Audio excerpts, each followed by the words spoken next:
Nos primórdios da Era da Navegação, um período que se estende do século XV até bem dentro do XVIII, o mundo expandia-se a um ritmo vertiginoso, impulsionado pela ambição de impérios e pela audácia de marinheiros que se aventuravam para além dos mapas conhecidos. As caravelas, os galeões e as fragatas, magníficas obras de engenharia em madeira, tornaram-se os vetores desta mudança global. Eram em essência microcosmos flutuantes da sociedade que deixavam para trás, transportando não só homens, mercadorias e sonhos, mas também, inevitavelmente, um ecossistema próprio, com as suas complexas cadeias tróficas e as suas vulnerabilidades inerentes. A madeira, a alma destas embarcações, era ao mesmo tempo a sua maior força e o seu calcanhar de Aquiles. As florestas da Europa forneciam os carvalhos e pinheiros que, montados com mestria, davam forma aos cascos capazes de resistir à fúria do Atlântico. No entanto, esta mesma madeira,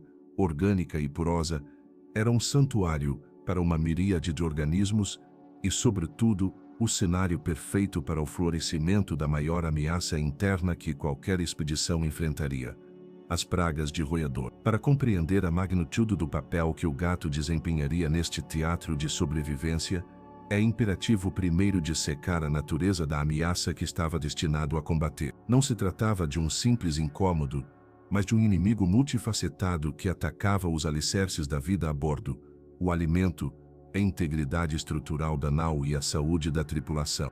O rato preto, ratos, e em menor medida, o rato doméstico, mus musculus, eram passageiros clandestinos por excelência. A sua capacidade de escalar, a sua adaptabilidade a ambientes escuros e confinados e a sua prolífica taxa de reprodução tornavam-nos colonizadores natos dos navios. Um barco atracado num porto europeu, fosse Lisboa, Sevilha, Londres ou Amsterdão, era um imã para estas criaturas. Subiam a bordo através das amarras, infiltravam-se entre os carregamentos de grãos ou simplesmente emergiam dos cais infestados, encontrando nos porões um paraíso terrestre. Os porões de um galeão eram um labirinto escuro, úmido e repleto de recantos, prateleiras e barris. Era um ambiente que oferecia proteção contra os predadores do exterior e, o mais importante, um festim quase inesgotável. As provisões para uma viagem transoceânica eram monumentais: barris de biscoito de navio, um pão duro e duplamente cozido para resistir à umidade, carne salgada, peixe seco, leguminosas, queijo e, claro, enormes quantidades de grão e farinha. Para uma colônia de ratos, isto não era apenas comida, era um buffet livre que garantia a sua sobrevivência e expansão durante meses. O impacto inicial e mais óbvio desta infestação era a devastação dos mantimentos. Um grupo de ratos podia consumir e contaminar uma quantidade espantosa de comida em pouco tempo. Não se tratava apenas do que comiam, mas do que estragavam. As suas fezes e urina contaminavam sacos inteiros de farinha e grão, tornando-os impróprios para consumo humano e convertendo-os em focos de doenças. Para uma tripulação cuja ração diária já era monótona e frequentemente escassa, a perda de uma parte significativa das suas provisões podia significar a diferença entre a vida e a morte. O escorbuto, a desnutrição e a fome eram espectros que assombravam constantemente as longas viagens, e cada biscoito roído por um rato era um passo mais perto desse abismo. Os diários de bordo da época estão repletos de lamentos sobre a praga de ratos que dizimava as despensas, obrigando os capitães a racionar ainda mais a comida e gerando um clima de desespero e conflito entre os marinheiros. O rato não era um simples ladrão, era um sabotador da moral, um agente da fome que operava nas sombras. Mas o apetite dos roedores não se limitava à comida. A sua necessidade biológica de roer constantemente para desgastar os seus incisivos em contínuo crescimento tornava-os uma ameaça direta à própria estrutura do navio. A madeira do casco, as vigas de suporte, as anteparas que dividiam os compartimentos, tudo era suscetível aos seus dentes. Embora o dano causado por um único rato pudesse parecer insignificante, o efeito acumulado de centenas deles durante meses era catastrófico. Podiam enfraquecer pontos-chave da estrutura, criar novas vias de água ou danificar reparações prévias.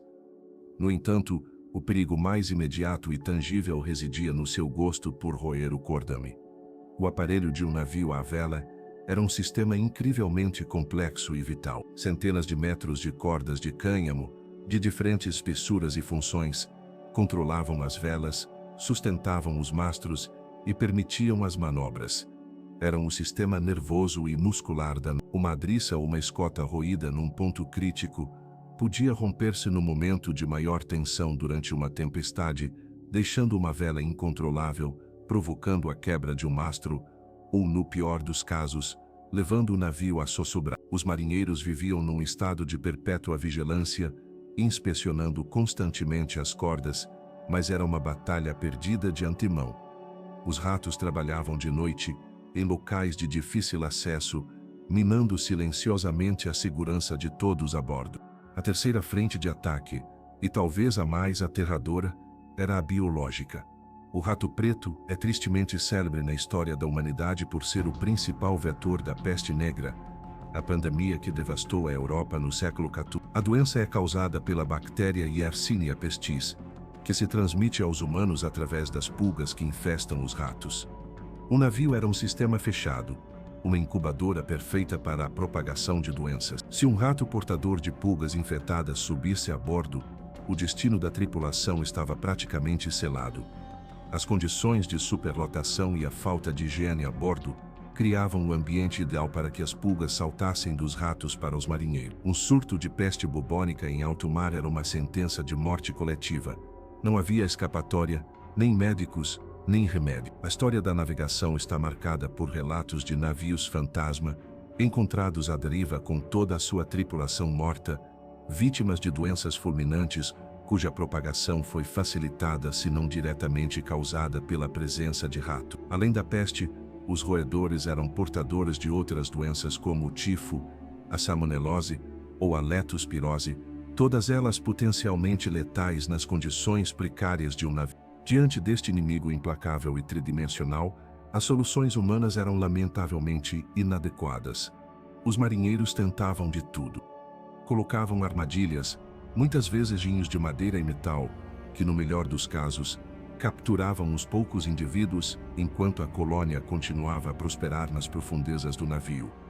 Tentaram usar venenos, mas isso apresentava um problema ainda maior. O veneno podia contaminar acidentalmente as provisões de água e comida, e um rato envenenado que morria num local inacessível como o interior de uma anta para ou debaixo da estiva, decompunha-se, gerando um fedor insuportável e tornando-se um novo foco de infecção. A caça direta, com paus e facas, era uma atividade catártica mas ineficaz. Uma gota de água no oceano da infestação. Deram-se conta de que não podiam vencer esta guerra com as suas próprias mãos. Precisavam de um aliado, um especialista, um predador que estivesse perfeitamente adaptado ao mesmo ambiente que a sua presa. Precisavam de um caçador que pudesse operar na escuridão, em silêncio, com uma eficiência letal que nenhum humano poderia igualar. Foi neste contexto de desespero e necessidade existencial que o gato doméstico, Felis catus, transcendeu o seu papel de simples animal, de estimação ou de quinta para se tornar um tripulante indispensável, um oficial não comissionado a cargo da segurança biológica e estrutural. O gato não foi uma ocorrência tardia ou um luxo, foi uma solução tecnológica e biológica para um problema de engenharia e sobrevivência. A decisão de embarcar gatos não foi um ato de sentimentalismo, mas uma decisão estratégica e pragmática, tão crucial como a de estivar corretamente a carga ou traçar uma rota de navegação segura. O gato era um sistema de armas biológicas autônomo, autorrecarregável e altamente motivado. Os seus instintos de caça, aperfeiçoados durante milênios, estavam perfeitamente sintonizados com a tarefa em questão. A sua visão noturna, o seu ouvido aguçado capaz de detectar o mais ínfimo ruído, a sua agilidade para se mover pelos espaços mais reduzidos e a sua paciência para espreitar eram atributos que o tornavam o predador perfeito para o ecossistema fechado de um navio. Ao contrário das armadilhas, o gato era proativo.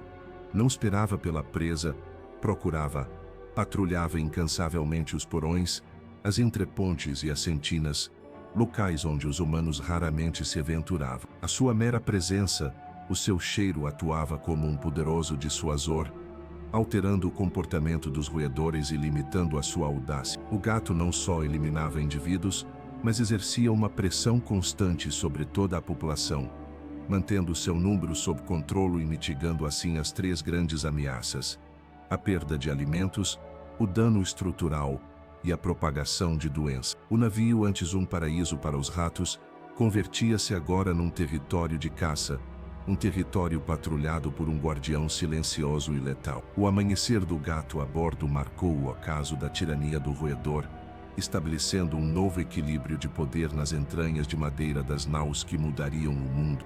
Parte 2. O contramestre felino. Anatomia de um caçador perfeito para o mar. A introdução do gato a bordo dos navios da era da navegação não foi um simples acidente histórico, nem uma mera concessão ao afeto humano. Foi o resultado de um cálculo pragmático que reconhecia neste pequeno felino um conjunto de adaptações biológicas e comportamentais que o convertiam na ferramenta mais eficaz para um problema insolúvel.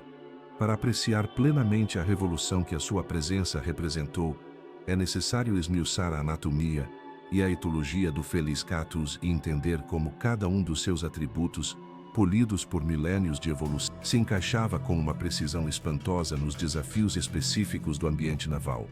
O gato não era simplesmente um passageiro que caçava, era um sistema biológico complexo, um contramestre felino, cujas especificações técnicas o tornavam superior a qualquer alternativa humana ou mecânica. O primeiro e mais evidente atributo é o seu sistema sensorial, um prodígio da engenharia evolutiva desenhado para a caça crepuscular e noturna.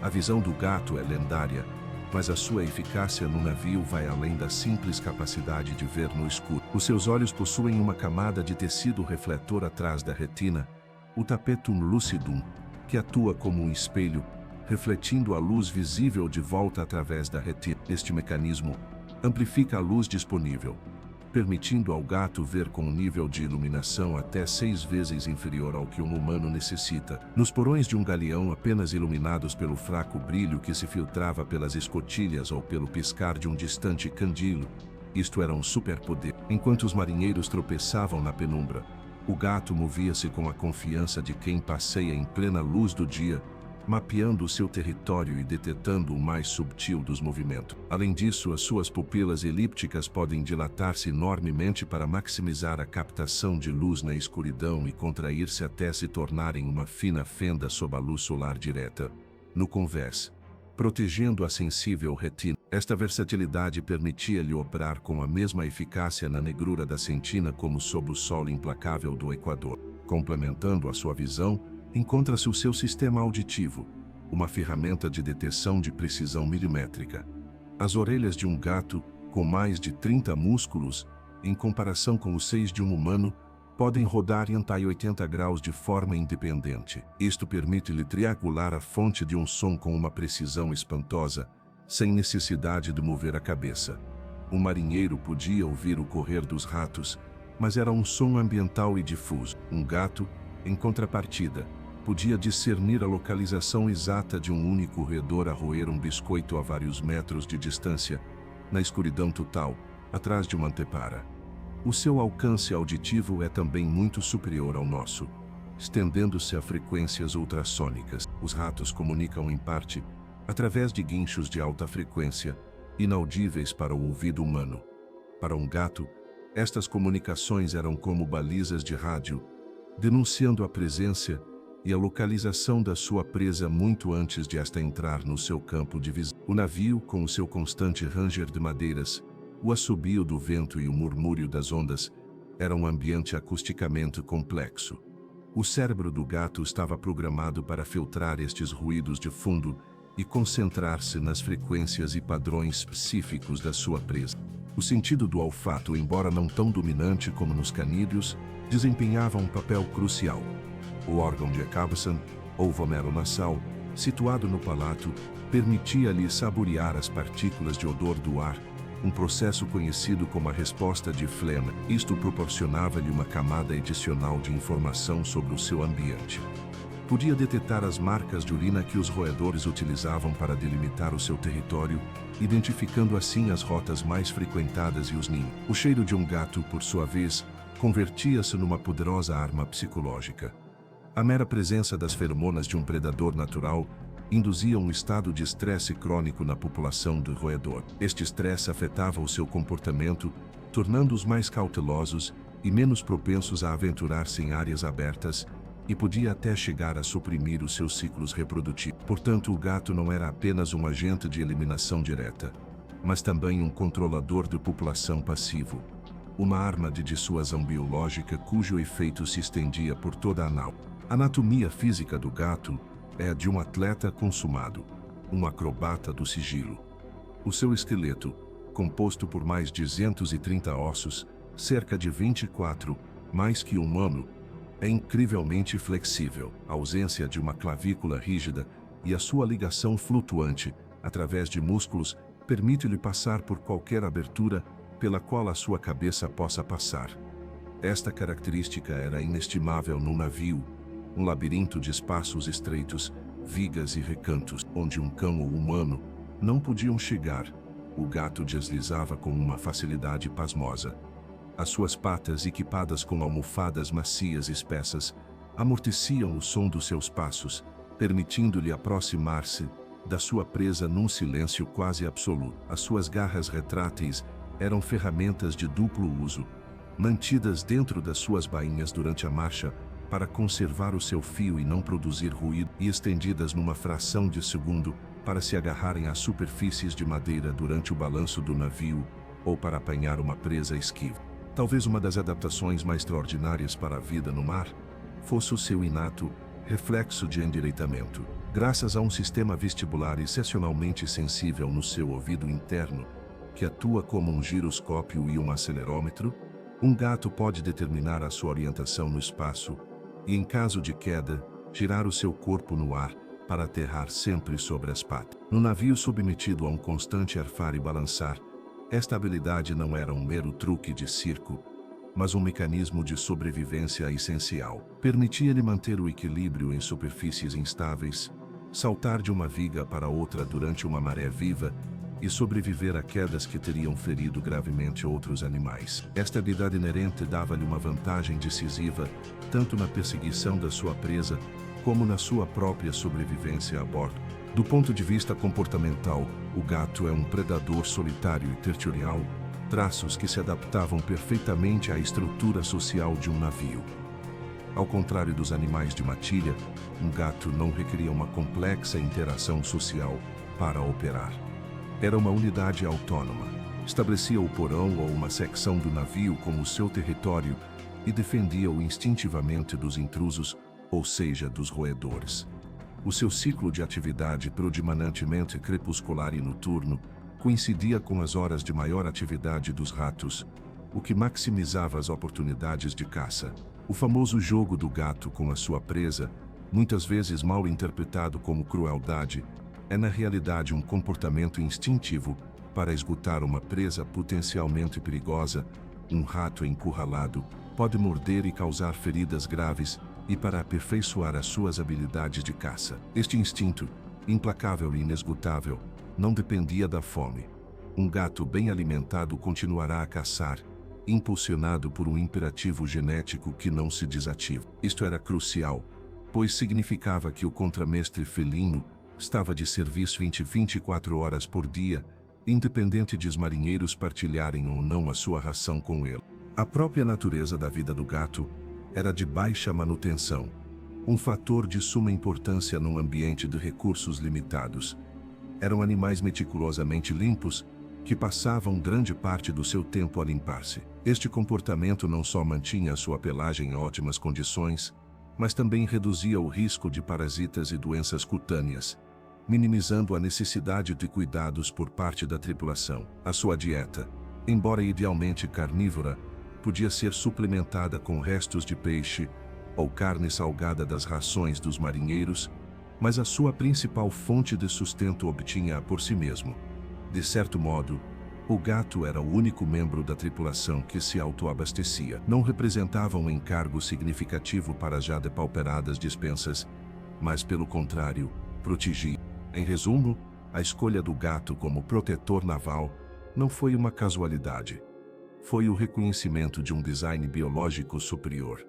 Cada aspecto do seu ser, a sua visão noturna amplificada, o seu ouvido direcional de alta frequência, o seu corpo flexível e sigiloso, o seu extraordinário sentido de equilíbrio, os seus instintos de caça territoriais e infatigáveis, e a sua natureza autossuficiente, convergia para criar o agente de controlo de pragas perfeito para o ambiente único e desafiador de um navio em alto mar. Não era um animal de estimação que caçava, era um especialista altamente qualificado, um contramestre nato, cujo único salário era o respeito da tripulação e um lugar quente junto ao fogão. A sua presença transformou o ecossistema do navio, inclinando a balança na guerra perpétua contra o inimigo invisível que espreitava nas sentinas. Parte 3.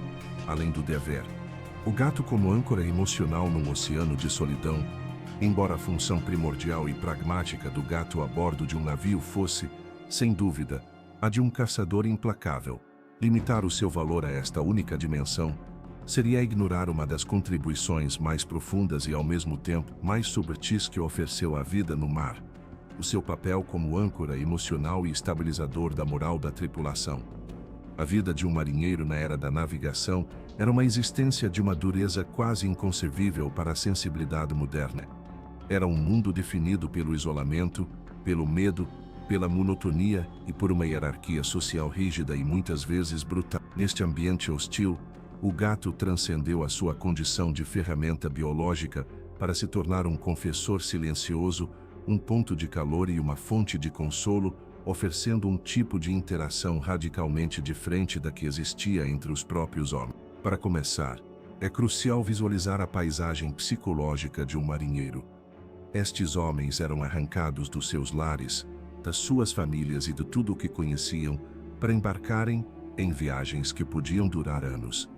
A comunicação com o mundo exterior era inexistente. Uma vez que o navio zarpava e a costa se desvanecia no horizonte, ficavam presos num universo flutuante de madeira e lona, à mercê dos elementos. A imensidão do oceano, embora majestosa, é também uma fonte de uma profunda angústia existencial.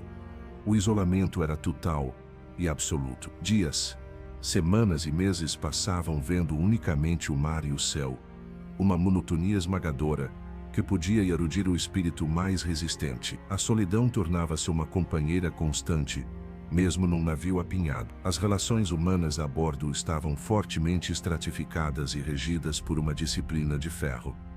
Os oficiais mantinham uma distância social intransponível com a marinhagem, e as interações limitavam-se frequentemente a ordens gritadas e a uma obediência imediata. A violência era uma ferramenta comum de disciplina.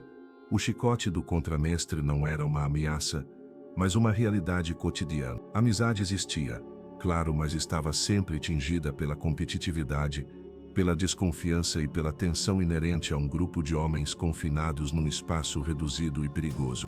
Neste contexto de rigidez social e privação emocional, o gato oferecia um oásis de normalidade e afeto incondicional. Era uma das poucas criaturas a bordo que existia fora da estrita hierarquia naval. Não respondia a capitães nem a contramestres. A sua lealdade, se é que a oferecia, não se baseava na patente ou na força, mas na amabilidade, numa carícia ou num pedaço de peixe. Para um simples marinheiro, que ocupava o degrau mais baixo da escala social, poder interagir com um ser vivo, em termos de igualdade e afeto mútuo, era um bálsamo para a alma. O gato não julgava. Não se importava com o passado de um homem, o seu estatuto ou as suas falhas. Aninhava-se no colo de um marinheiro curtido com a mesma naturalidade com que aceitava uma carícia do capitão. Este ato de confiança, simples e puro, quebrava o ciclo de desumanização e recordava aos homens a sua própria capacidade para a ternura e o cuidado, qualidades que o duro ambiente naval se esforçava por suprimir. O contato físico que o gato proporcionava era de uma importância capital. Num mundo onde o tato se associava frequentemente à violência, uma briga, um castigo ou ao trabalho pesado, a sensação de uma pelagem macia, o calor de um corpo pequeno aninhado e o som rítmico e vibrante do ronronar tinham um efeito terapêutico profundamente calmante. O ronronar de um gato, hoje sabemos, vibra a frequências entre 25 e 150 Hz, que demonstraram ter propriedades curativas, como a redução do estresse, a diminuição da pressão arterial e até a promoção da cura óssea. Os marinheiros do século XVII não conheciam a ciência por trás deste fenômeno, mas sentiam os seus efeitos de maneira intuitiva. Acariciar um gato, sentir o seu ronronar contra o peito, era uma forma de meditação, um momento de paz no meio do caos. Era uma âncora que os conectava com o presente e os afastava dos seus medos sobre o futuro, a próxima tempestade, a doença, a batalha e da nostalgia paralisante pelo passado, o lar, a família. Além disso, o gato tornava-se um catalisador da interação social positiva entre os próprios marinheiros. Em vez de as conversas girarem unicamente em torno das queixas, do trabalho ou dos conflitos, o gato oferecia um tema de conversa neutro e agradável. As suas travessuras, as suas habilidades de caça ou simplesmente o seu comportamento peculiar proporcionavam momentos de humor e distração partilhada. Um gatinho recém-nascido no porão podia tornar-se o centro de atenção e cuidado de toda a tripulação, gerando um sentido de propósito e responsabilidade coletiva. Os homens podiam partilhar histórias sobre o gato do navio, criar-lhe um nome, debater sobre as suas presas mais impressionantes ou simplesmente desfrutar de o ver brincar no conversa. Estes pequenos momentos de camaradagem, facilitados pela presença do felino, ajudavam a tecer laços sociais e a aliviar a tensão acumulada. O gato tornava-se a mascote do regimento, um membro honorário cujo bem-estar importava a todos. O comportamento independente e autossuficiente do gato também oferecia uma poderosa lição de resiliência. Num ambiente onde os homens se sentiam frequentemente impotentes perante as forças da natureza e a autoridade dos seus superiores, o gato era um modelo de autonomia e dignidade. Movia-se pelo navio com uma confiança serena, dono do seu domínio. Caçava a sua própria comida. Mantinha-se limpo e parecia indiferente aos dramas humanos que se desenrolavam à sua volta. Observar esta pequena criatura enfrentar o mesmo ambiente hostil com tal aprumo podia ser inspirador. Se este pequeno ser podia manter a sua compostura e prosperar no meio do caos, talvez eles também pudessem.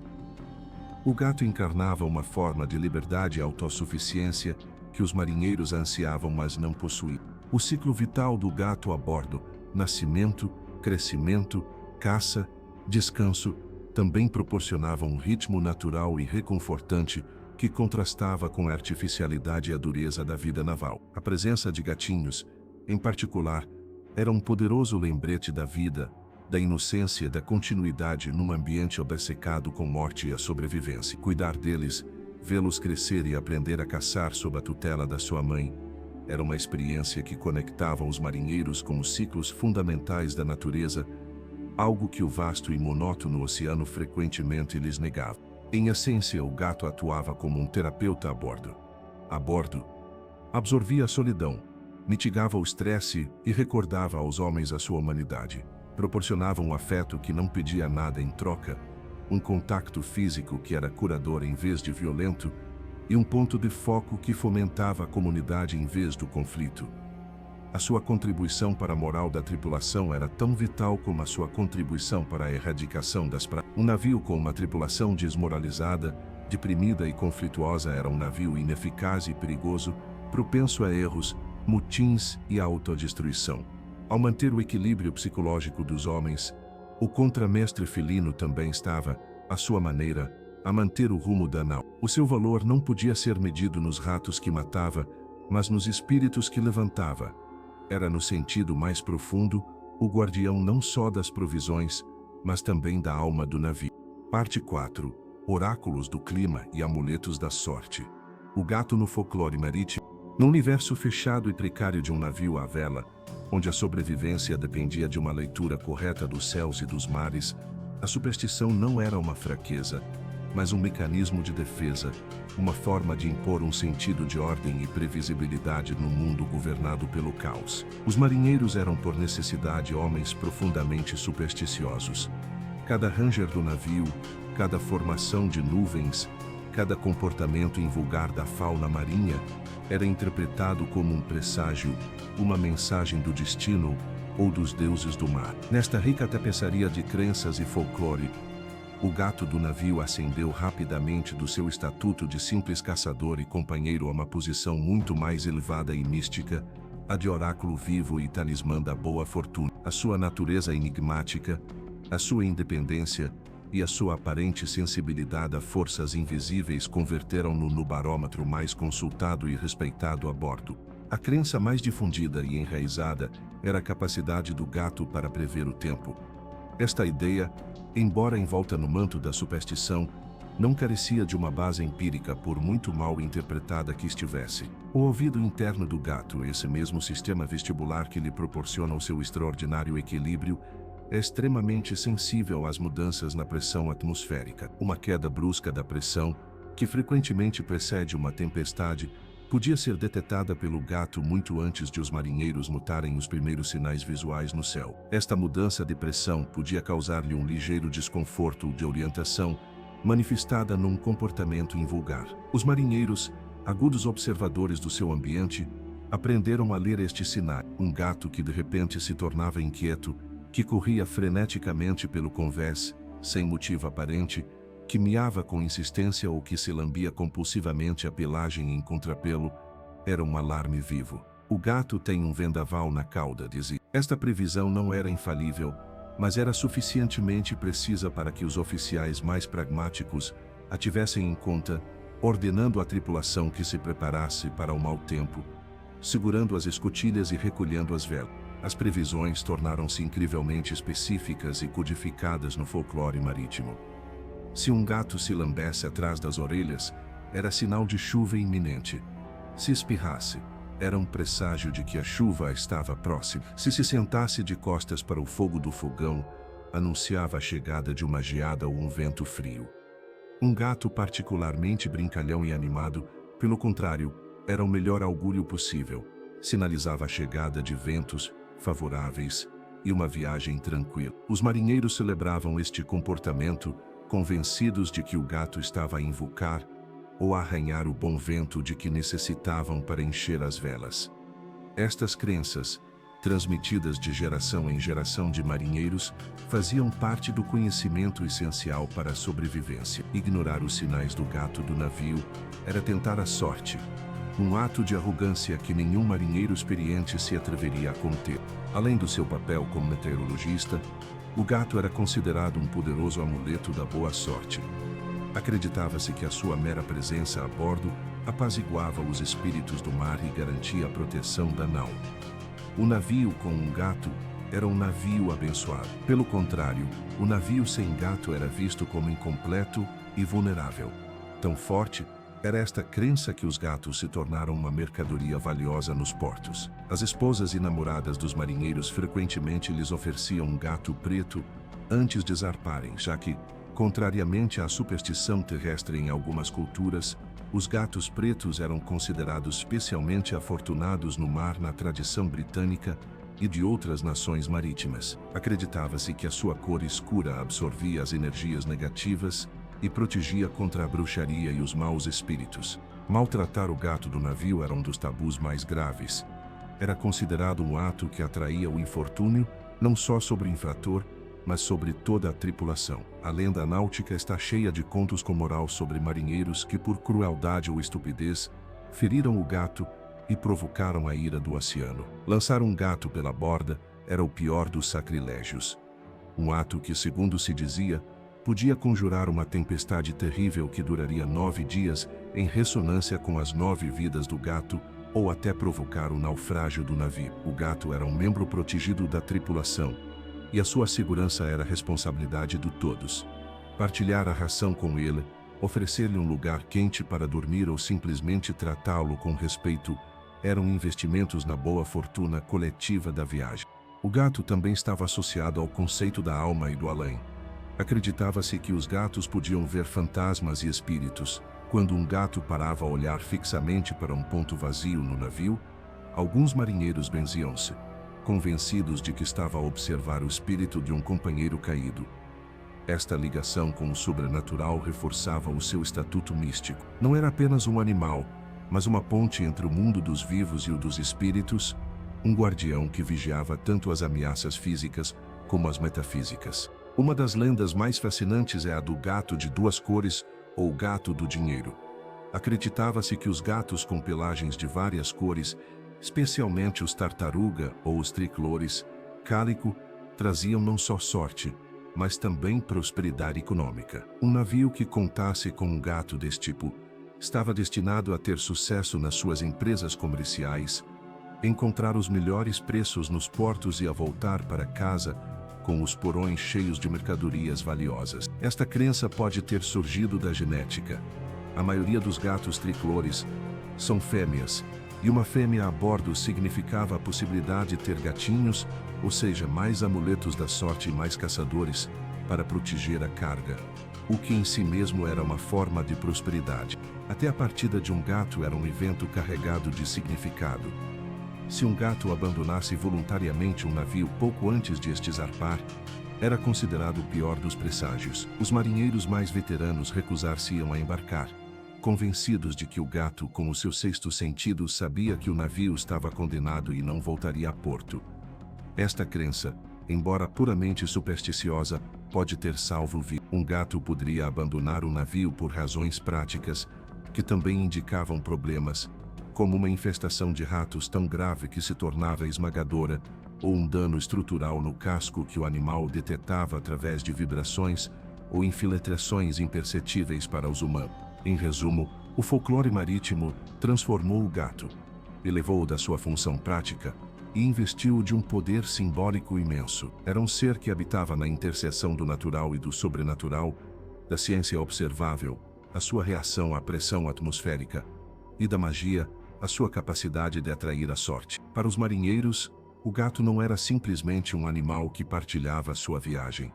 Era uma parte ativa e consciente da tripulação cósmica, um aliado indispensável na sua luta constante contra a incerteza do oceano. O seu ronronar era uma promessa de calma, a sua brincadeira um presságio de bom vento, e a sua simples e vigilante presença, um escudo contra os perigos vistos e invisíveis que espreitavam nas profundezas do mar e da alma humana. Parte 5. Heróis anônimos e legados inesperados. O gato como agente da globalização. Nos grandes relatos da era da exploração, a história tende a focar-se nos protagonistas humanos, os capitães visionários, os monarcas ambiciosos, os cartógrafos meticulosos e os marinheiros anônimos que arriscaram as suas vidas. No entanto, nos porões e convés dos seus navios, um protagonista de quatro patas desempenhou um papel igualmente crucial, embora raramente reconhecido nos anais da história. O gato do navio, o herói silencioso dos mares, não foi apenas um guardião de provisões e um bálsamo para a moral, foi também um agente involuntário, mas extraordinariamente eficaz da globalização biológica, um catalisador de mudanças ecológicas e culturais, cujos efeitos perduram até aos nossos dias. O seu legado vai muito além dos ratos que caçou. Está inscrito na genética das populações de gatos de todo o mundo e no tecido da sociedade que ajudou a proteger. Para compreender este legado, devemos visualizar o mundo como uma série de ecossistemas em grande medida isolados antes do século XV. Embora existissem rotas comerciais, como a Rota da Seda, o intercâmbio biológico em grande escala era limitado. A era da navegação fez explodir estas barreiras. Os navios não só transportavam pessoas e mercadorias, mas atuavam como arcas de Noé involuntárias, transferindo espécies de um continente para outro, num processo que o historiador Alfred Crosby denominou o intercâmbio colombiano. Neste intercâmbio, o gato desempenhou um duplo papel. Foi ao mesmo tempo um produto exportado do velho mundo e um protetor dos recursos que tornavam possível a exportação de tudo o resto. A origem do gato doméstico situa-se no Crescente Fértil, onde os seus antepassados, os gatos selvagens africanos, Felis libica, foram atraídos para os assentamentos humanos pela abundância de roedores que infestavam os celeiros. Esta relação simbiótica, que começou há cerca de 10.000 anos, consolidou-se no Antigo Egito, onde o gato não só era valorizado pela sua utilidade, mas também venerado como uma criatura divina. Foram os marinheiros fenícios, gregos e romanos que, reconhecendo o seu valor como controladores de pragas nos seus navios e armazéns portuários, começaram a disseminar o gato por todo o Mediterrâneo e Europa. No entanto, foi durante a era da navegação que o gato completou a sua conquista global. Cada navio espanhol, português, inglês, francês ou holandês que zarpava para as Américas, África, Ásia ou Austrália levava consigo pelo menos um par de gatos. Eram parte do equipamento padrão, tão essenciais como os sextantes ou as bússolas. Ao chegar a novos continentes, estes gatos marinheiros frequentemente se tornavam os progenitores das populações locais. Alguns desembarcavam com os colonos, estabelecendo-se em novas vilas e quintas. Outros simplesmente saltavam do navio no porto e aventuravam-se no novo território. Nas Américas, por exemplo, não existiam gatos domésticos antes da chegada dos europeus. Os felinos que hoje povoam as cidades e campos desde o Canadá até a Patagônia são, na sua imensa maioria, descendentes daqueles humildes tripulantes de 4 patas. Estudos genéticos recentes confirmaram esta história. Ao analisar o ADN mitocondrial de gatos de todo o mundo, os cientistas conseguiram rastrear as suas rotas de migração, e estas coincidem espantoamente com as principais rotas comerciais e de exploração marítima da história. Identificaram uma linhagem específica, originária do Egito, que se estendeu pela Europa e depois, através dos barcos vikings e da Liga Hanseática, e mais tarde dos galeões espanhóis e das fragatas britânicas, colonizou o resto do planeta. O mapa genético do gato doméstico é, em essência, um mapa da história da navegação humana.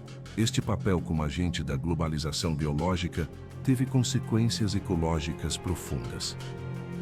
Em muitos dos ecossistemas a que chegaram, os gatos eram uma espécie introduzida, um predador novo e altamente eficiente.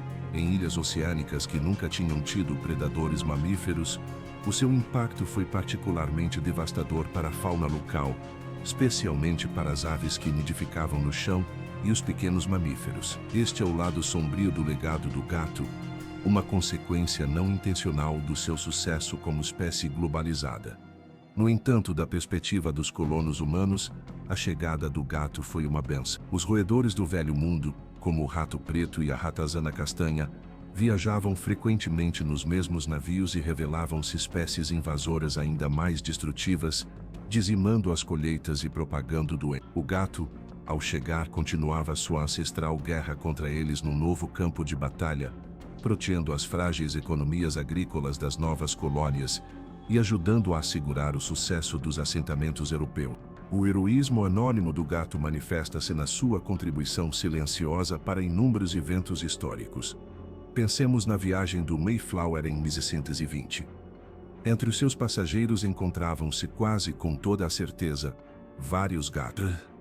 A sobrevivência dos pais peregrinos durante aquele primeiro e brutal inverno em Plymouth dependeu das escassas provisões que trouxeram consigo. A proteção dessas provisões contra os roedores foi uma questão de vida ou morte, e os gatos do Mayflower foram os guardiões que tornaram possível a sobrevivência da colônia, e por extensão o nascimento de uma nação. Pensemos nas expedições científicas de James Cook ou Alexander von Humboldt.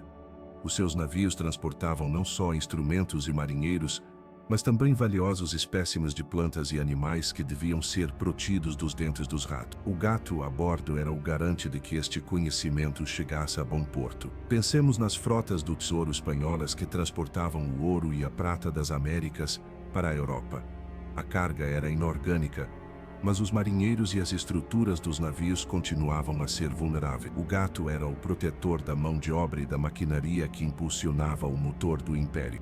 A sua contribuição foi tão fundamental que algumas figuras históricas estão inseparavelmente ligadas aos seus gatos marinheiros. Trim, o fiel companheiro de Matthew Flinders, o cartógrafo que circunavegou a Austrália no início do século XIX, é talvez o gato de navio mais famoso da história. Flinders escreveu uma biografia do seu gato, a Biographical Tribute to the Memory of Trim, na qual elogiava a sua inteligência, a sua lealdade e o seu espírito aventureiro. Trim, um gato preto com patas e peito brancos, nasceu a bordo do HMS Reliance em 1729 e partilhou todas as penalidades e descobertas do seu amo. Tornou-se um favorito da tripulação, um símbolo da expedição. A sua história, embora pessoal, é representativa de milhares de outras histórias não contadas. O legado do gato marinheiro é, portanto, um legado de silêncio e anonimato. Ao contrário dos cavalos de guerra ou dos cães de resgate, as suas façanhas raramente foram registradas. Não há monumentos para os gatos que salvaram uma tripulação da fome ou que protegeram as sementes que dariam lugar à agricultura de um novo continente. No entanto, o seu impacto foi profundo e duradouro. Foram um componente essencial da tecnologia que permitiu a expansão global. Sem eles, as viagens teriam sido mais perigosas, a perda de alimentos mais grave, a propagação de doenças mais rápida e o sucesso de muitas empresas coloniais e científicas muito menos seguro. Ao atuar como um sistema de controle de pragas móvel e global, o gato não só se globalizou a si mesmo, mas facilitou a globalização da humanidade para o bem ou para o mal. É o herói anônimo por excelência, o tripulante esquecido cuja silenciosa patrulha nos porões do mundo ajudou a dar forma ao mapa moderno que hoje conhecemos. Parte 6. A Sentina como crisol. Evolução e adaptação na linhagem felina naval. O ambiente de um navio à vela, na era da navegação, não era simplesmente um local de trabalho para o gato. Foi um formidável crisol evolutivo. Durante séculos, as condições únicas e extremas da vida em alto mar atuaram como um poderoso motor de seleção natural, favorecendo certos traços físicos e de comportamento e dando forma a uma linhagem felina particularmente adaptada aos rigores do oceano. O gato que subia a bordo num porto de Bristol ou de Cádiz não era necessariamente o mesmo, geneticamente falando, que o descendente de quinta geração que nascia na sentina de um navio no meio do Pacífico. Este processo de microevolução, embora não tenha dado lugar a uma subespécie formalmente reconhecida como Felis catus navalis, gerou anedotas, lendas e algumas evidências científicas que sugerem a existência de um gato marinheiro arquetípico, um animal forjado pelo mar. O primeiro e mais implacável agente de seleção era o próprio movimento do navio.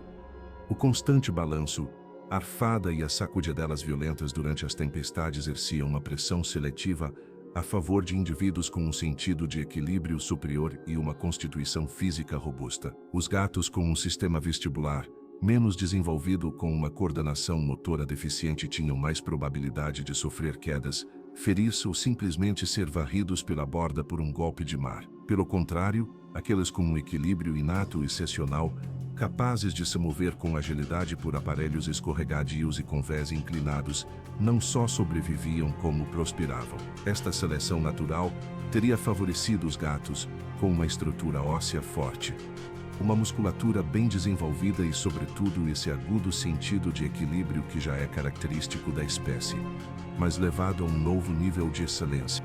Outra característica física que parece ter sido selecionada é a polidactilia, ou seja, a presença de dedos extra nas patas. Os famosos gatos de Hemingway de Key West, muitos dos quais descendem de um gato de 6 dedos, oferecido ao escritor por um capitão de navio, são o exemplo mais conhecido desta curiosa anomalia.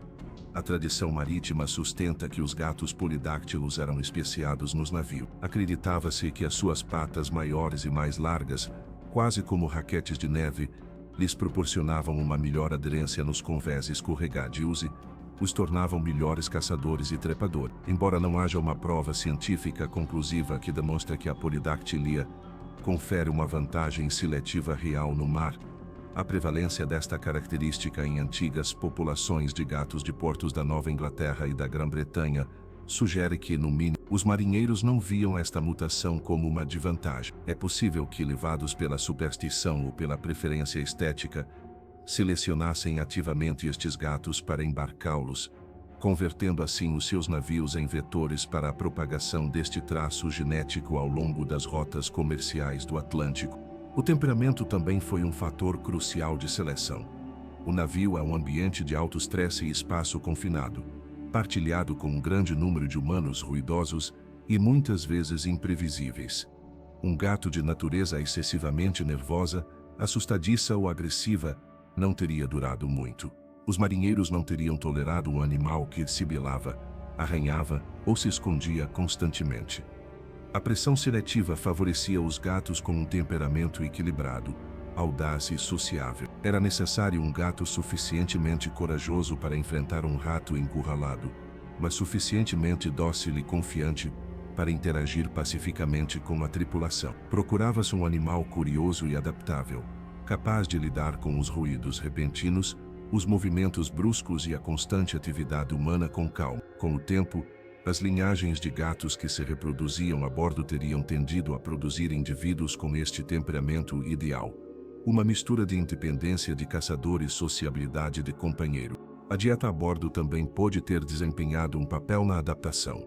Embora a caça de roedores proporcionasse uma fonte de alimento fresco e rico em proteínas, os gatos marinheiros frequentemente complementavam a sua dieta com o que a tripulação lhes oferecia: peixe salgado, restos de carne e o infame biscoito de navio. É plausível que os indivíduos com uma maior tolerância digestiva a esta dieta atípica e muitas vezes pobre em certos nutrientes, como a taurina essencial para os gatos, tivessem uma maior taxa de sobrevivência e sucesso reprodutivo. Além disso, a sua habilidade para caçar não se limitava aos roedores. No convés, podiam apanhar peixes voadores que caíam sobre o navio ou até desenvolver técnicas para pescar diretamente na água estagnada nos convés ou nas redes. Esta flexibilidade dietética era um traço inestimável para a sobrevivência a longo prazo. O ambiente naval também pôde ter influenciado as suas habilidades cognitivas. Um navio é um ambiente tridimensional complexo e mutável. O gato tinha de aprender a navegar por um labirinto de cordas, velas, barris e carga, que podia mudar de configuração em cada porto. Tinha de desenvolver um mapa mental detalhado da nau para caçar com eficácia e encontrar locais seguros para descansar. A necessidade de antecipar o movimento do navio para realizar um salto ou manter o equilíbrio requeria uma capacidade de processamento espacial e preditivo muito desenvolvida. Pode-se especular que gerações de vida no mar favoreceram os gatos com uma maior inteligência espacial e capacidade de resolução de problemas. O isolamento genético da vida a bordo também é um fator a considerar. Uma população de gatos num navio podia permanecer isolada durante anos, o que levava a um certo grau de endogamia. Isto podia ter efeitos negativos, como a fixação de alelos deletérios, mas também podia acelerar a fixação de traços adaptativos positivos na população. Se um gato com uma mutação benéfica, por exemplo, um sistema imunitário particularmente resistente às doenças comuns nos navios, se reproduzisse com sucesso, esse traço podia estender-se rapidamente pela pequena e isolada população felina da nau. Cada navio convertia-se numa pequena experiência evolutiva e independente. Finalmente, a relação com os humanos foi talvez o agente de seleção mais poderoso. Os marinheiros, apesar do seu pragmatismo, não eram imunes ao encanto dos gatos. Preferiam e cuidavam melhor dos indivíduos que eram mais amigáveis, brincalhões e inteligentes. Um gato que aprendia a interagir de forma positiva com a tripulação, que procurava o contato humano e que mostrava um comportamento que os marinheiros interpretavam como leal ou afetuoso, recebia melhores cuidados, mais comida e mais proteção. Esta seleção artificial, impulsionada pelas emoções humanas, sobrepunha-se à seleção natural, moldando o gato marinheiro não só para ser um caçador eficiente, mas também um companheiro desável. Em conclusão, a sentina não era apenas o território de caça do gato, mas a sua forja. O mar atuou como um artesão implacável, selecionando e moldando a linhagem felina naval ao longo dos séculos. Favoreceu o equilíbrio sobre a falta de jeito, a robustez sobre a fragilidade, a audácia sociável sobre o medo e a adaptabilidade sobre a rigidez. Embora não possamos falar de uma espécie distinta, podemos reconhecer que a história da navegação produziu um tipo de gato arquetípico, um animal cuja biologia e comportamento foram subtilmente alterados e aperfeiçoados pelo desafio constante de viver e prosperar num ambiente mais inóspito e antinatural para um felino terrestre, o infinito e tumultuoso oceano. Parte 7. Gatos de guerra, espiões e contrabandistas.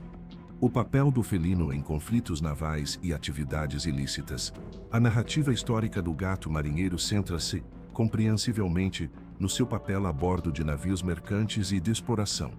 No entanto, a sua presença era igualmente ubíqua e crucial nos navios de guerra, desde as galés do Mediterrâneo até os couraçados do século XX, no teatro da guerra naval, onde a eficiência, a disciplina e a preparação eram tudo, A ameaça dos roedores era ainda mais intolerável. Um surto de doença podia incapacitar uma tripulação antes da batalha, e uma corda de canhão roída podia significar a perda de uma peça de artilharia num momento crítico. Neste contexto de alta tensão, o gato não era uma mascote, mas um componente essencial do material de guerra. Mas o seu papel nas margens da lei e do conflito não parou por aí. A história e a lenda também lhes atribuem papéis mais sombrios e surpreendentes, como espiões involuntários, mascotes de piratas e cúmplices silenciosos do contrabando.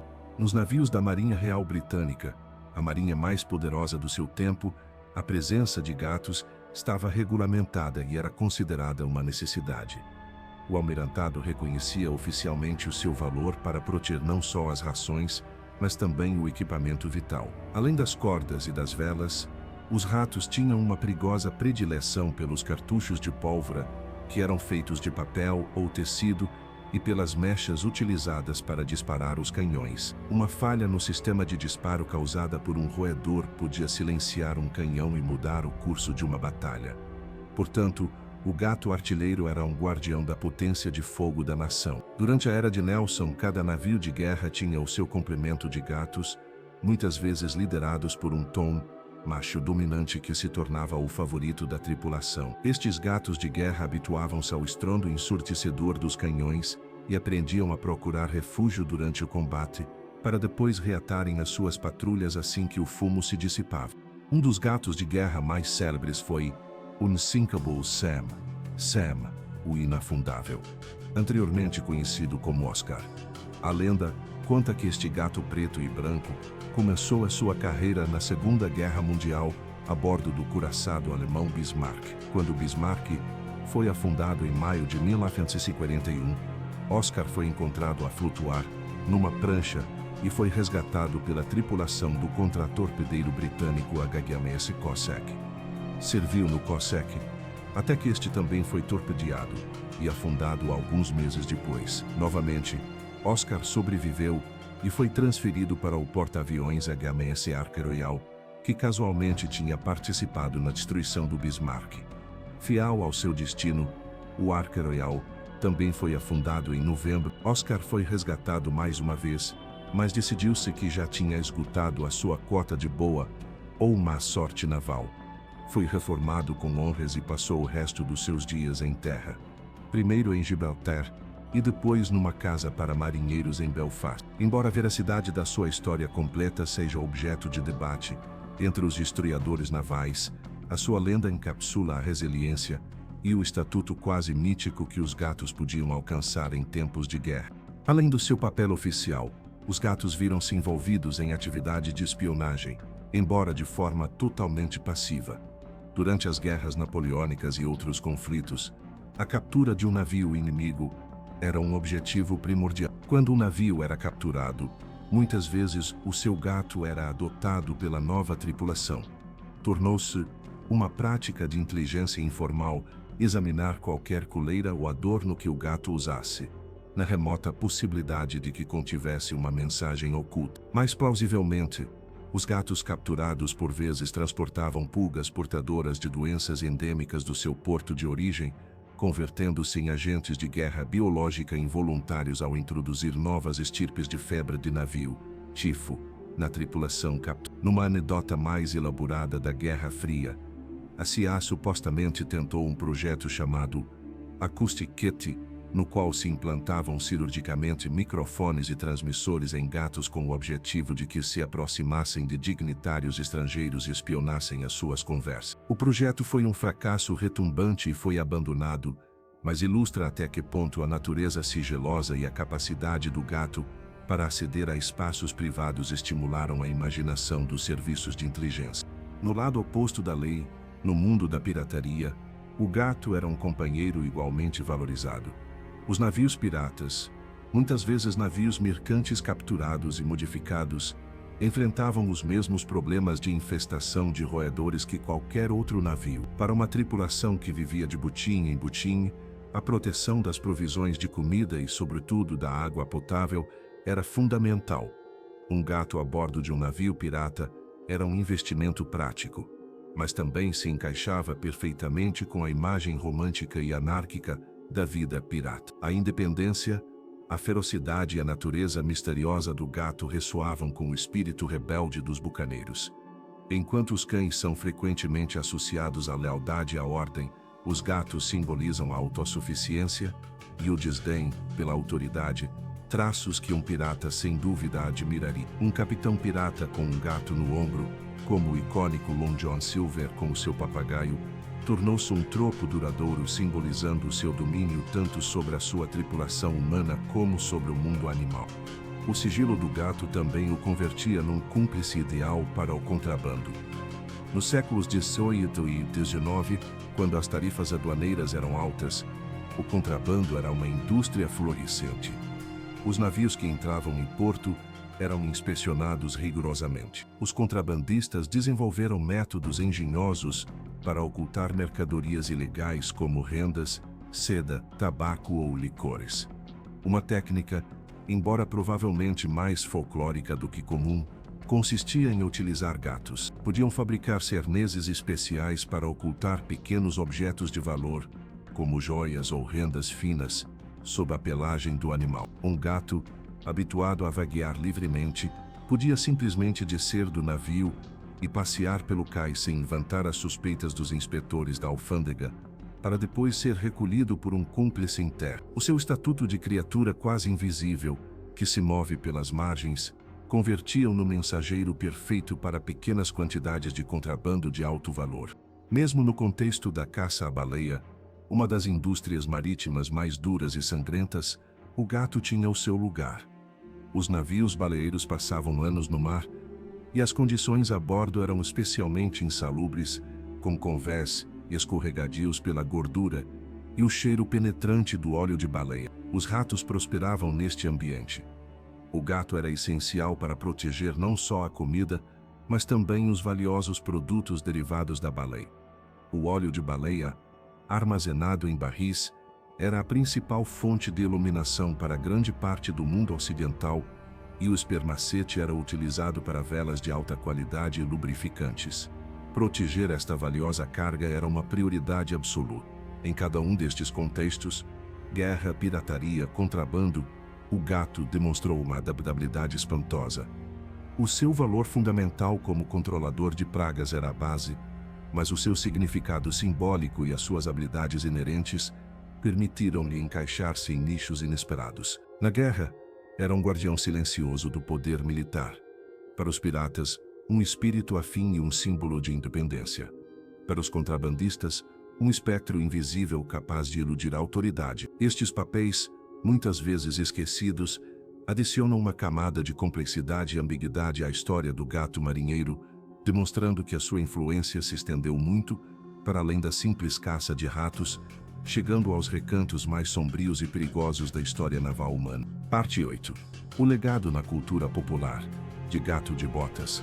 Marinheiro aos ícones da internet, a figura do gato marinheiro, forjada em séculos de história real e folclore, navegou para além dos convés dos navios para ancorar firmemente no vasto oceano da cultura popular. A sua imagem, carregada de simbolismo, independência, mistério, sorte, resiliência, tem sido uma fonte inesgotável de inspiração para a literatura, a arte, o cinema e, mais recentemente, a cultura digital. Esta viagem desde as sentinas dos galeões até os ecrãs dos nossos smartphones revela como os arquétipos forjados na necessidade e na superstição podem transformar-se e adaptar-se, mantendo a sua relevância através dos tempos. O gato do navio não é apenas uma personagem histórica, é um meme cultural que demonstrou ter, como a sua contraparte real, 9 vidas ou mais. A transição do gato marinheiro para o mundo da ficção começou cedo. Na literatura de aventuras do século XIX, uma época dourada para as histórias do mar, a presença de um gato a bordo tornou-se um detalhe que acrescentava autenticidade à atmosfera. Autores como Herman Melville, em Moby Dick, ou Robert Louis Stevenson, em A Ilha do Tesouro, embora nem sempre deem um papel protagonista, povoam os seus navios com os elementos que definiam a vida naval real, e o gato era um deles. Em O Velho e o Mar, de Ernest Hemingway, embora o protagonista Santiago esteja sozinho no seu barco, as suas reflexões sobre os gatos em terra mostram como o autor conhecedor da cultura marítima, associa estes animais à vida dos pescadores e ao mar. Estes gatos literários atuam como uma âncora de realismo, recordando ao leitor o ecossistema completo da vida no mar. À medida que o século XX avançava, o gato marinheiro começou a assumir papéis mais protagônicos, especialmente na literatura infantil. A ideia de um pequeno e valente animal enfrentando os perigos do oceano é inerentemente atrativa para o público jovem. Histórias como do Ship's Cat de Richard Adams ou do Mousehole Cat, baseada numa lenda da Cornualha, apresentam o felino como o herói central, cuja inteligência e valentia salvam a comunidade. Nestas narrativas, os traços do gato marinheiro, a sua habilidade para prever tempestade, a sua destreza como caçador, o seu papel como fonte de consolo, são elevados a proporções heróicas, solidificando a sua imagem como um protetor sábio e valente. O cinema e a animação também abraçaram com entusiasmo a personagem.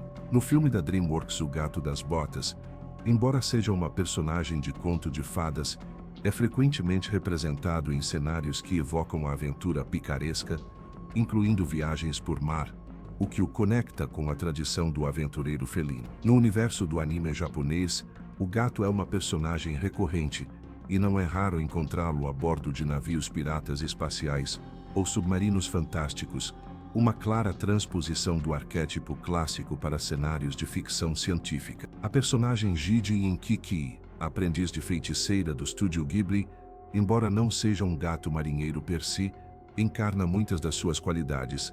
É o companheiro sábio, por vezes cínico mas sempre leal, que acompanha a heroína na sua viagem de autodescoberta, um eco do papel do gato como âncora emocional para os marinheiros.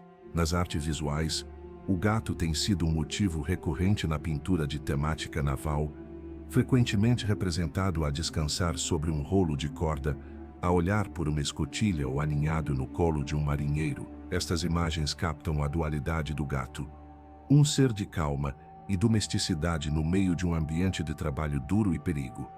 Artistas como o britânico Arthur John Elsley ou a neerlandesa Henriette Honner-Knip, conhecidos pelas suas representações de animais domésticos, incluíram frequentemente gatos em cenas que, embora nem sempre explicitamente navais, evocam o calor e o conforto que o gato proporcionava, um sentimento que era magnificado na austeridade de um navio. No entanto, é na era da internet que o legado do gato marinheiro encontrou a sua reencarnação mais estranha e potente. A cultura digital tem um fascínio bem documentado com os gatos. São os reis indiscutíveis do conteúdo viral, desde os lolcats dos primeiros dias da internet até os influenciadores felinos do Instagram de hoje. Neste universo, o gato marinheiro ressurgiu como um nicho específico e popular. Contas de redes sociais dedicadas a gatos em barcos acumulam centenas de milhares de seguidores. Estas contas publicam fotos e vídeos de gatos contemporâneos que vivem em veleiros, iates e barcos de trabalho. As imagens são poderosas, porque ativam o arquétipo histórico num contexto moderno. Um gato a olhar para o horizonte desde a proa de um veleiro moderno é uma imagem que ressoa com séculos de história. Evoca a mesma sensação de aventura, independência e domínio sereno que o gato de um galeão do século. Este fenômeno digital é mais do que uma simples curiosidade. Reflete uma necessidade cultural de conectar com narrativas de autenticidade e aventura num mundo cada vez mais digital e sedentário. O gato do navio moderno torna-se um avatar dos nossos próprios anseios de liberdade. Enquanto estamos sentados nos nossos escritórios, o gato do veleiro está a explorar as ilhas gregas ou a cruzar o Atlântico. Representa uma vida de simplicidade, autossuficiência e conexão com a natureza.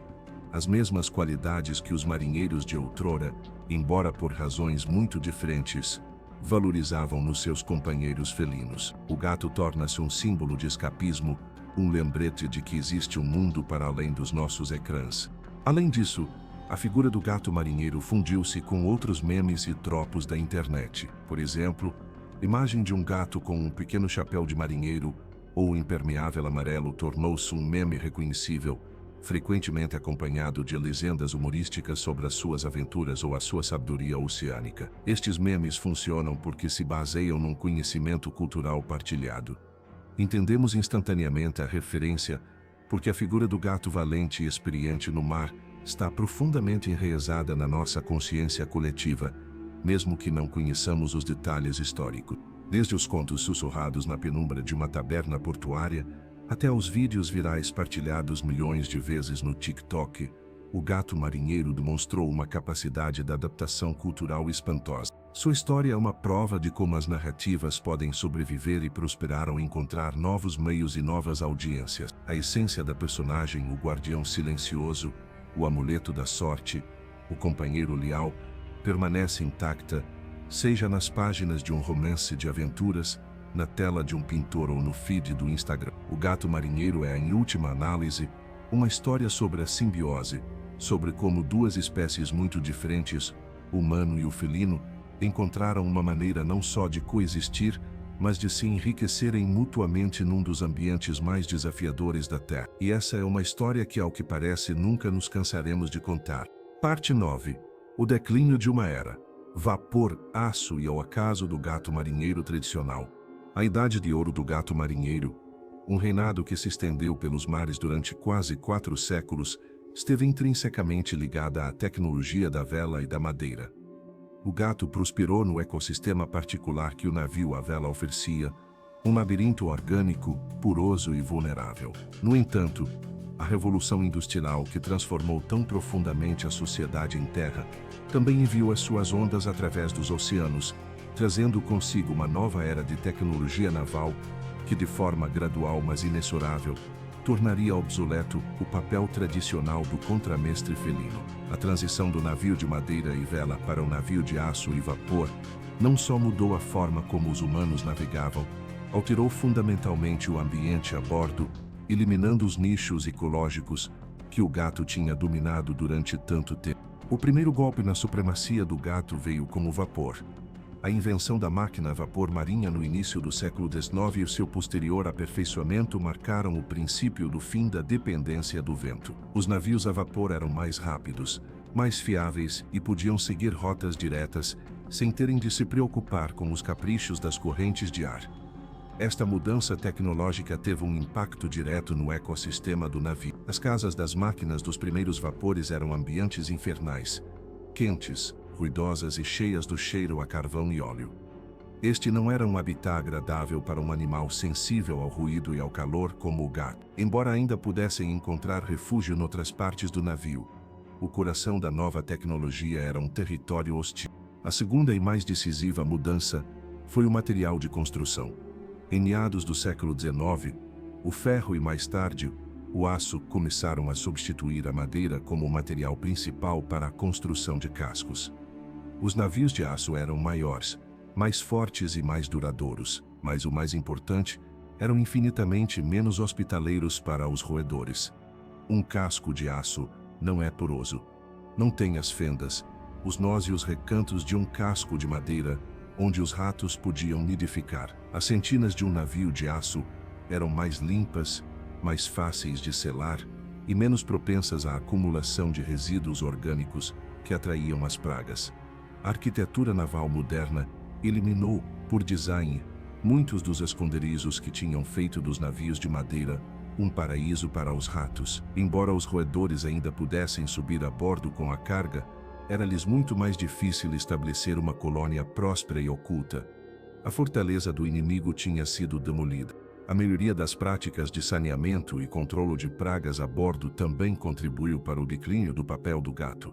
À medida que a ciência da higiene e a microbiologia avançavam no século XIX e início do XX, as marinhas e as companhias de navegação começaram a implementar regulamentos mais estritos. Foram introduzidos procedimentos de fumigação regulares nos portos, utilizando produtos químicos como o cianeto de hidrogênio, que eram letais a toda a forma de vida, incluindo os roedores e, lamentavelmente, qualquer gato que não fosse evacuado a tempo. Os armazéns portuários, antes focos de infestação, também se modernizaram e foram submetidos a um controlo de pragas mais rigoroso, reduzindo a probabilidade de os ratos subirem a bordo em primeiro lugar. A invenção de venenos rodenticidas mais sofisticados e armadilhas mais eficazes proporcionou aos humanos novas ferramentas na sua guerra contra as pragas. O gato, antes a principal linha de defesa, tornou-se uma das várias opções disponíveis, e frequentemente, não a mais eficiente de uma perspectiva industrial. Além disso, a natureza da carga e da embalagem mudou. A invenção das conservas em lata no início do século XIX e o seu uso generalizado no final desse século revolucionaram o armazenamento de alimentos a bordo. A comida já não era armazenada em sacos de tecido ou barris de madeira permeáveis, mas em contentores metálicos selados, impenetráveis para os dentes dos roedores. As rações da tripulação estavam agora a salvo, e a principal motivação econômica para manter um gato a bordo, a proteção dos alimentos, diminuiu significativamente. O aspecto emocional e da moral, embora ainda presente, também foi alterado. As viagens encurtaram-se drasticamente. Uma travessia do Atlântico, que podia levar mais de um mês num veleiro, reduziu-se a pouco mais de uma semana num transatlântico a vapor. Os períodos de isolamento foram reduzidos, e com a invenção da rádio, a ligação com o mundo exterior já não se cortava por completo. As tripulações eram maiores e mais profissionalizadas, e as condições de vida, embora ainda duras, melhoraram gradualmente. A necessidade desesperada de uma âncora emocional, embora nunca tenha desaparecido por completo, tornou-se menos aguda do que na solidão absoluta da Era da Vela. Apesar deste declínio, a tradição do gato marinheiro não desapareceu da noite para o dia. Agarrou-se tenazmente, especialmente nas marinhas, onde a tradição tem um peso imenso. Durante a Primeira e a Segunda Guerra Mundial, muitos navios de guerra ainda transportavam com orgulho as suas mascotes felinas.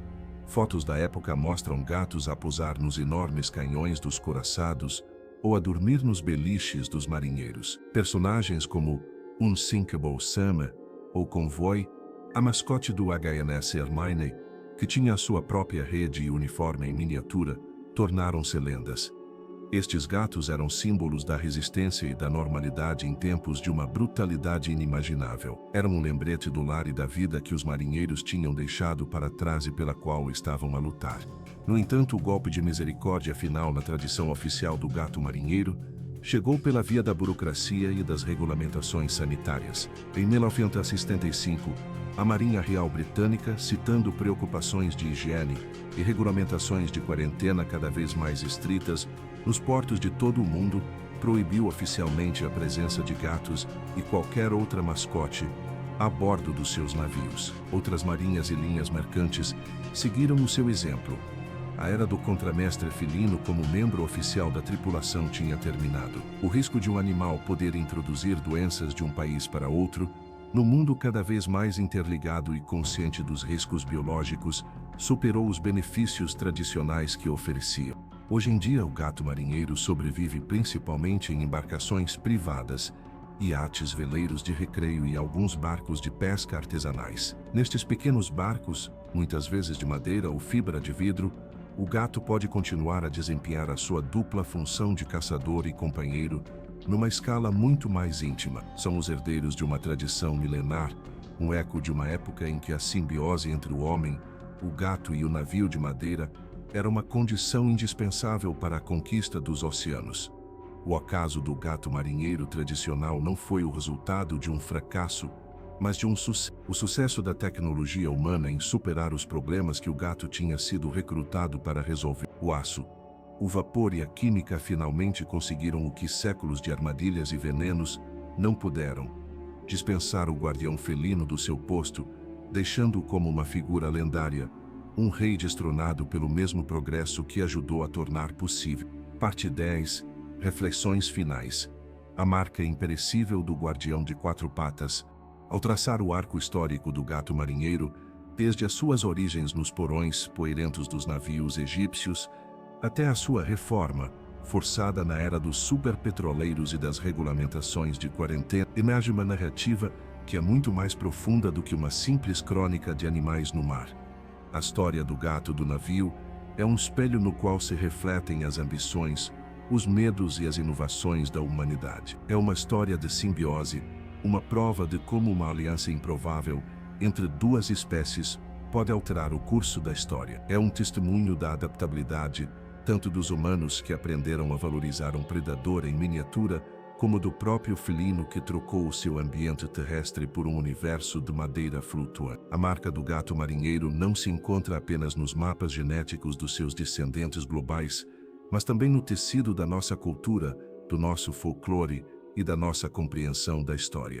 A primeira e mais tangível lição do seu legado é uma lição de humildade ecológica. Na nossa era de domínio tecnológico, é fácil esquecer que durante a maior parte da história humana, estivemos à mercê de forças naturais muito mais pequenas do que nós. Uma criatura tão insignificante como um rato podia afundar os projetos de um império, desfazer os planos de um almirante e decidir o destino de centenas de almas no meio do oceano. A história do gato marinheiro lembra-nos que a tecnologia nem sempre vem na forma de engrenagens e pistões. Às vezes, a solução mais elegante para um problema complexo é biológica. O gato foi uma forma de biotecnologia precoce, um sistema de armas vivo cuja eficácia se baseava em milhões de anos de evolução, não no design humano. Esta aliança com outra espécie foi um reconhecimento tácito dos limites do nosso próprio engenho. Precisávamos de um parceiro com habilidades que não possuíamos, e no gato encontramos o candidato perfeito. Esta simbiose é um modelo poderoso que ressoa hoje em dia, quando procuramos soluções biológicas para problemas modernos, desde o controle de pragas na agricultura, até o uso de micro-organismos para limpar a poluição. Em segundo lugar, a história do gato do navio é uma profunda meditação sobre o valor do intangível.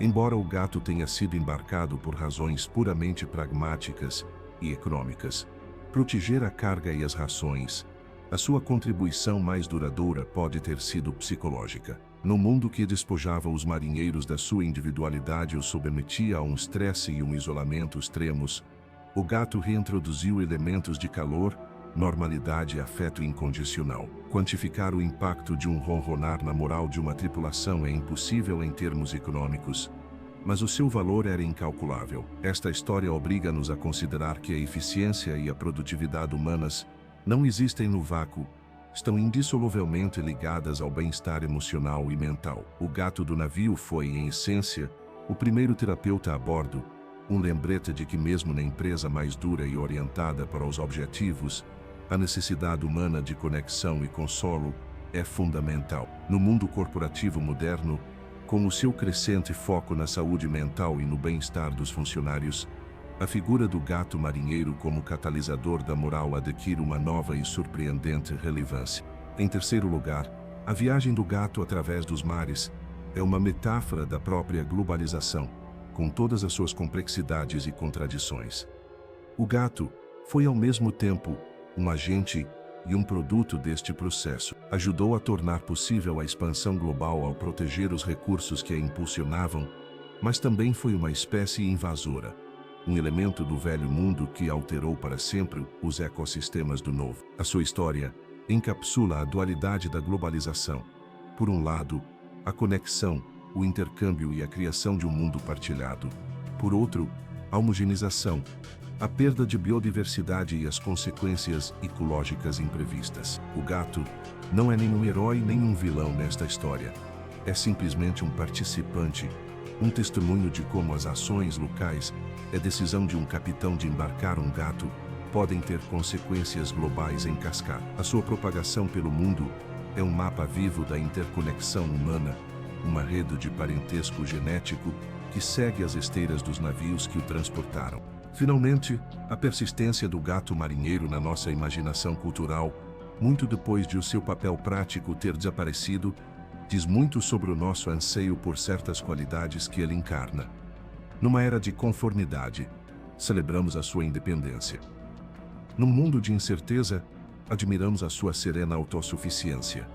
Numa vida muitas vezes dominada pelo virtual, atrai-nos a sua conexão tangível com o mundo natural. O gato do navio moderno, o que vemos no Instagram a viver num veleiro, é um símbolo de uma vida alternativa, uma vida de liberdade, aventura e simplicidade. É um arquétipo que sobreviveu ao seu contexto original, porque as virtudes que representa, resiliência, dignidade, uma tranquila mestria do seu ambiente, são intemporais.